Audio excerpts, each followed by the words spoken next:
ये देखो भाई, टेप्स लगा रखी हैं डबल साइड। क्यों? क्योंकि ये ऐसे हो जाते हैं।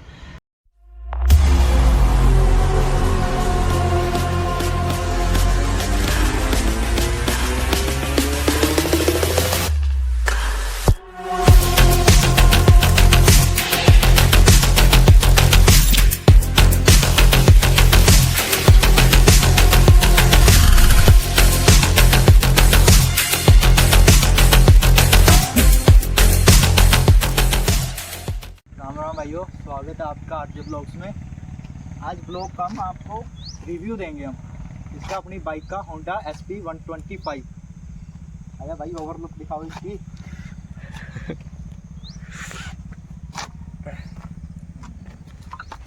तो ये है होंडा SP 125। इसका 1 साल हो गया हमें चलाते हुए।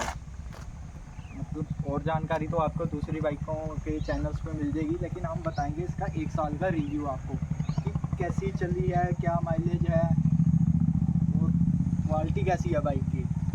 तो जो दिखाते हैं आपको पहले कुछ चीज़ें। पहले इसके इंजन से शुरुआत करते हैं। इंजन है इसका 125 सीसी 124 सीसी का इंजन है, जिसमें पावर मिलती है आपको 10.72 की bhp की, ठीक है। और टॉर्क मिलता है 10.9 का, ठीक है। हम आपको दिखाते हैं कि ये कितनी चली है। ये हम चला चुके हैं 21,520 1 साल में। 1 साल से 1 महीना ऊपर हो गया, ठीक है। बाकी आपको पूरी जानकारी दूसरे भी देंगे, लेकिन हम इसको बताएंगे आपको क्या चीज़ है। तो माइलेज इसकी कंपनी वाले क्लेम करते हैं 65 की, लेकिन अभी तक जो मैंने चलाई है सिटी राइड में, चंडीगढ़ जैसे एरिया में जहाँ पे आप थोड़ी थोड़ी देर बाद क्लच करनी पड़ती है बाइक, वहाँ ये माइलेज निकाल के देती है हमें 70 की, 70-72 की माइलेज निकाल के दे रही है ये बाइक। मतलब कंपनी क्लेम से तो ज़्यादा ही है। फ्यूल टैंक बताते हैं 11 लीटर का, लेकिन कम से कम 14 लीटर तेल आता है इस बाइक में, क्योंकि 12.5-13 लीटर तो मैं खुद डलवाता हूँ जब टंकी फुल होती है। आपको कुछ इनके फीचर्स के बारे में बताते हैं। जैसे आगे इसमें LED लाइट मिलती है, दोनों पासिंग लाइट भी और वो भी, ठीक है। दोनों डम ब्रेक्स हैं इसमें। अगला का टायर सेक्शन है इसका 180 का, ठीक है। और पिछला टायर सेक्शन भी इसका 180 का है, लेकिन अगर आप नवी बाइक लेते हो तो आपको उसमें 190 का टायर सेक्शन देखने को मिल जाता है। ये 1 साल पुराना मॉडल है, तो इसमें ये है। पीछे इंडिकेटर दोनों इसके हेलोजन है, अगला इंडिकेटर भी हेलोजन है और पिछली रेड लाइट भी इसकी हेलोजन है। इसमें आपको मिलता है 5 स्पीड गियर बॉक्स। आ जाइए, आपको यहाँ के फीचर्स दिखाते हैं थोड़े। यहाँ पे मिल जाता है आपको इंडिकेटर बटन, ये हॉर्न। यहाँ पे आपको मिलती है पासिंग लाइट, पासिंग भी है और हाई बीम की लाइट भी आपकी यहीं से ही आगे को करके ऑन हो जाती है। यहाँ पे मिलता है आपको सेल्फ और किल स्विच बटन, जिससे आप कभी भी बाइक बंद कर सकते हो। यहाँ पे मिलते हैं इसके डिस्प्ले के कुछ फीचर्स। यहाँ मिलता है आपको इसका फ्यूल इंडिकेशन, ठीक है। यहाँ पे आपकी स्पीड आ जाती है, यहाँ टाइम आ गया है, यहाँ पे ऊपर कितने किलोमीटर चली है, और यहाँ पे गियर शिफ्टिंग का आ जाता है। यहाँ पे स्टैंड का दिखाता है, अगर स्टैंड लग रखा है। ये पासिंग लाइट का आ गया है, यहाँ पे इंडिकेटर्स आ गए हैं, ठीक है। और यहाँ पे इंजन का आ जाता है, जैसा कि हम आपको दोबारा ऑन करके दिखा देते हैं। ये इंजन का आ गया है, ठीक है। और ये बटन में आपको अलग अलग दिखाई जाती हैं। ट्रिप A आ गया आपका, ये ट्रिप B जो हर 10,000 किलोमीटर के बाद खुद से 0 पे स्विच हो जाता है, ठीक है। उसके बाद ये पता नहीं क्या है, ये हमेशा है। और यहाँ पे आपका इको मोड है। ये आ गई आपकी एवरेज, जो आपकी माइलेज आ रही है, लेकिन एक्यूरेट नहीं, थोड़ी ज़्यादा ही दिखाता है। जैसा मैंने आपको बताया कि ये 70 से 72 की ही देती है सिटी राइड्स में। हाईवे पे अगर आप 60 की स्पीड में चलाते हो तो हो सकता है कि आपको 80 तक भी मिल जाए, ठीक है। उसके बाद यहाँ पे आपका दोबारा से आ गया है कि कितने किलोमीटर ये चली है। अब मैंने 1 साल चलाई है ये बाइक, तो मैं आपको बताता हूँ कि क्या इसकी अच्छी चीज़ें हैं और क्या इसकी ख़राब चीज़ें हैं। तो सबसे पहली तो इसकी अच्छी चीज़ है इसकी माइलेज, जो ये आपको सिटी राइड्स में भी माइलेज अच्छी दे देती है, ठीक है।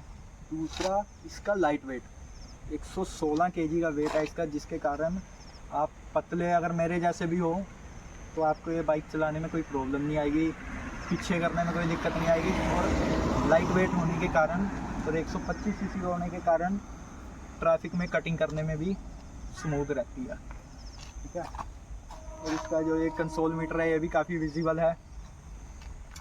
तो अब बात करते हैं इसकी डिसएडवांटेज की, जो कि सबसे पहले मैंने आपको इसका एडवांटेज भी बताया था, वही इसका डिसएडवांटेज भी निकल के आता है इसका लाइट वेट। लाइट वेट होने के कारण इसमें ज़्यादातर प्लास्टिक यूज़ किया गया है, जिसके कारण मोस्टली 6 महीने के अंदर बाइक खड़क गई थी, बाइक के पीछे से आवाज़ आने लगी थी, ये चीज़ बाइक की हिलने लगी थी, ये चीज़ हिल गई थी पूरी। ये खुलवा के मैंने दोबारा से जुड़वाया है वापस, तब जाके यहाँ से आवाज़ आनी बंद हुई है, या नहीं यहाँ से भी बहुत इरिटेटिंग आवाज़ आती है चलता। अब यहाँ पे इसके यहाँ बहुत आवाज़ आती है, ये इसकी आवाज़ आती है, जैसा आप सुन भी सकते होंगे, ये आवाज़ आती है चलते टाइम, बहुत आवाज़ करता है ये। सीट के नीचे से आवाज़ आती है जब भी कहीं खड्डे आते हैं। और एक इसकी अच्छी बात जो मैं आपको बताना भूल गया था, इसके शॉकर सस्पेंशन अगले बहुत ज़्यादा सॉफ्ट हैं, जिसके कारण आप हाईवे पे तो स्मूथ राइड कर सकते हो, लेकिन अगर आप सिटी में कहीं हो या फिर आपको कोई भी खड्डा मिलता है जहाँ पर आप 20 की स्पीड में भी अगर उस खड्डे में बाइक जाती है, तो इसका प्रेशर इसके ऊपर तक आता है और ठक्करी की आवाज़ आती है, ठक्कर की आवाज़ आती है। ठीक है, तो लाइट वेट होना इसका डिसएडवांटेज भी है। बाकी हम तो अब मैं दिखाता हूँ आप लोगों को इसकी बिल्ड क्वालिटी, जिससे मैं बिल्कुल भी सेटिस्फाई नहीं। यहाँ पे इसकी की लगती है, इसके लिए उठाया हमने, इनका पैकेज मिलता है जिसमें इनके पूरे कागज होते हैं। यहाँ पे आपको फर्स्ट एड किट मिल जाती है। ठीक है, आइए भाई इधर को आइए, ये दिखाते हैं हम आपको इसकी बिल्ड क्वालिटी। ये देखो भाई, टेप्स लगा रखी हैं डबल साइड, क्यों? क्योंकि ये ऐसे हो जाते हैं जब सर्विस के लिए आपके इनको खोला जाता है, उसके बाद ये ऐसे ढीले हो जाते हैं, जिसके बारे में मैंने कंपनी वालों को बताया भी, लेकिन उन्होंने कोई सोल्यूशन नहीं दिया। यहाँ तक कि ये टेप्स भी उन्होंने ही लगा के दी हैं, ये देख लो भाई, ये टेप्स तक उन्होंने लगा के दिया मेरे को, क्योंकि उनको भी पता है कि और कोई सोल्यूशन है नहीं इस चीज़ का।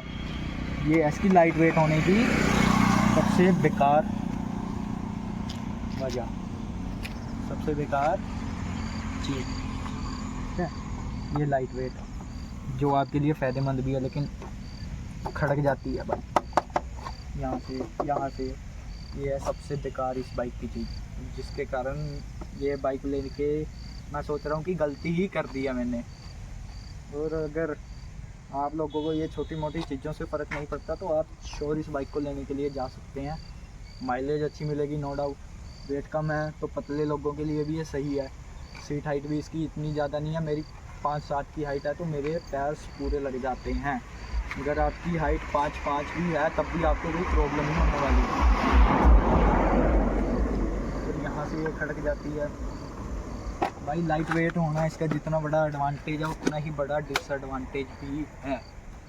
बात करें इसकी टॉप स्पीड की, तो अभी हमने चला के नहीं देखी, कभी हमने भगाई नहीं है उस तरीके से, ना हम भगाने वाले हैं, खुद टेस्ट करना। लेकिन नॉर्मली ये बाइक 105 से 110 के बीच चली जाती है। राइडर पे डिपेंड करता है, विंड ब्लास्ट पे डिपेंड करता है और सड़क पे डिपेंड करता है। ठीक है, पूरा 1 साल का एक्सपीरियंस जो मैंने आपके साथ शेयर किया कि होंडा SP125 की मेरी 1 साल की राइड कैसी रही। बाकी आपकी मर्जी, अगर आपको ये छोटे मोटे इश्यूज़ से कोई प्रॉब्लम नहीं है तो आप इस बाइक पे डेफिनेटली जा सकते हैं। आपको माइलेज अच्छी मिलेगी, लाइट वेट मिलेगा। मिलते हैं आपको हम अपने अगले ब्लॉग में, और bikes, scooties and other reviews के लिए और ब्लॉग्स के लिए हमारे चैनल को सब्सक्राइब करें, वीडियो को लाइक करें और शेयर करें अपने बाइक लवर्स दोस्तों के साथ।